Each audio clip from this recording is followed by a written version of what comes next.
দেখো বন্ধুরা, এই মালাইকারির জন্য চিংড়ি মাছগুলোকে ভালো করে লাল লাল করে ভাজা হয়ে গেছে। এবার তুলে নেব। দেখো ফোড়নে আমরা দিয়ে দিয়েছি শুকনো লঙ্কা, তেজপাতা, গোটা জিরে। এবার দিয়ে দেবো পেঁয়াজ কুচি।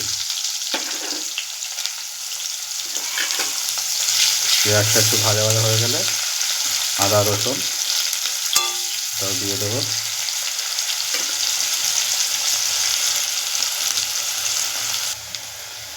পেঁয়াজটা সামান্য ভাজা হয়ে গেছে। এবার দিয়ে দেবো রসুন বাটা।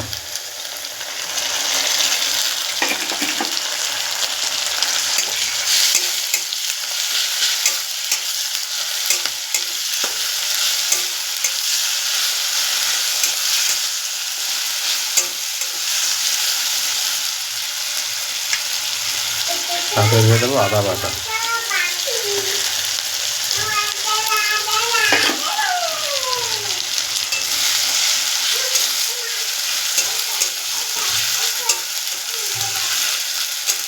মশলাটাকে ভালো করে কষতে হবে।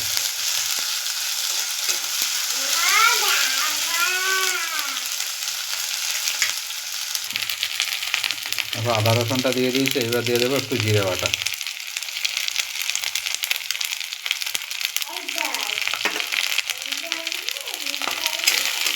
জিরেটাকেও ভালো করে কষিয়ে নেবো।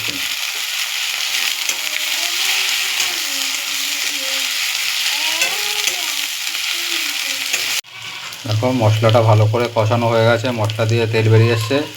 এইবার দিয়ে দেবো লঙ্কার গুঁড়ো, হলুদ গুঁড়ো, লবণ, জিরের গুঁড়ো, ধনের গুঁড়ো সব একসঙ্গে মশলাটা গুলে রেখেছিলাম ওটাই দিয়ে দেবো। এবার এটাকেও ভালো করে কষিয়ে নেব।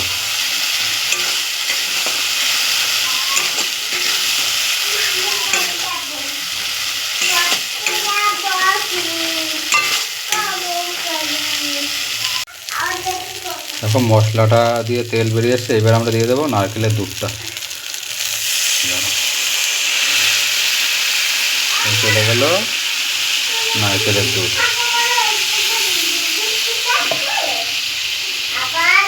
মালাইকারির মেন উপকরণ হলো নারকেলের দুধ।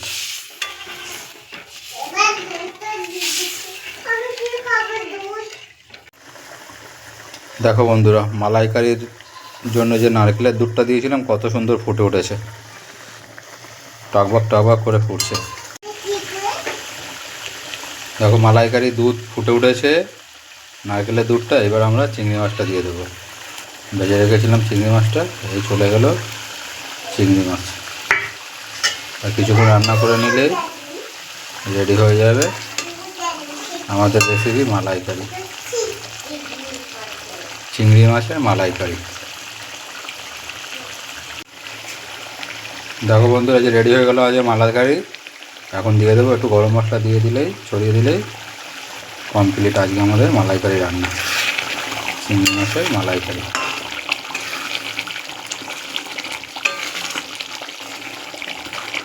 কত সুন্দর গাঢ় হয়ে গেছে, টকবক করে ফুটছে। আমাদের রান্না কমপ্লিট, চিংড়ি মাছের মালাইকারি। চলে আসো বন্ধুরা, এই দেখো চিংড়ি মাছের মালাইকারি দিয়ে আজকে খাওয়া হবে। দেখো কত সুন্দর সুন্দর চিংড়ি মাছের মালাইকারি।